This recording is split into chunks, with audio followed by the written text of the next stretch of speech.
Hello friends, welcome again fact of pharma. आज जो discuss करेंगे उसका नाम है मिथाइलप्रेडनिसोलोन।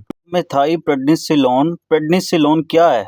ये सेलोन। अब इसके नाम से ही जाहिर है कि ये कोई स्टीरॉयड है। मिथाइलप्रेडनिसोलोन एक ऐसा स्टीरॉयडल ड्रग है जो एलर्जी में यूज करते हैं और लाइफ सेविंग ड्रग भी हो सकती है। ये टैबलेट में भी अवेलेबल होता है और सोल्यूशन में भी।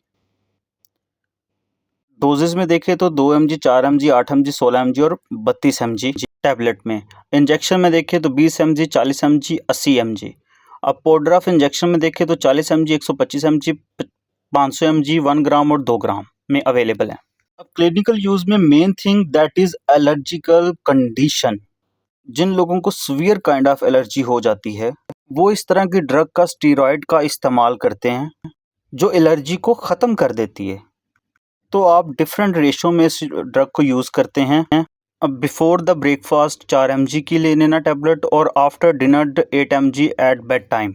मुख्तलिफ दिनों में मुख्तलिफ डोजेस का आप इस्तेमाल करते हैं और डोज को आप ट्रिपर अप करते हैं ओवर 12 डेज।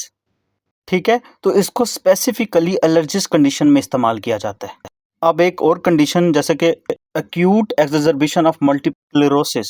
मल्टीपल स्क्लेरोसिस आपके नर्वस सिस्टम का एक डिसऑर्डर है। अगर उसकी एक्सर्बिशन हो जाती है यानी वो बढ़ जाती है, उस ड्रग में भी हम इसका इस्तेमाल करते हैं। हम उसको 160 mg IV once daily for a week, then 64 mg IV every day.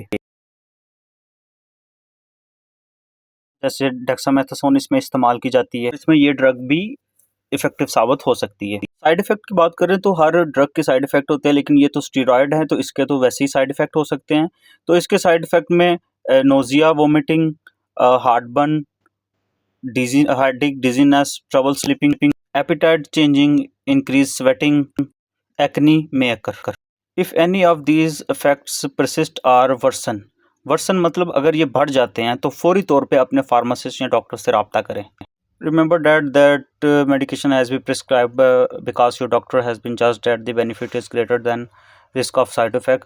तो इस मेडिसिन को बेनिफिट और रिस्क देखकर ही प्रिस्क्राइब किया जाता है। तो thank you so much for watching this video.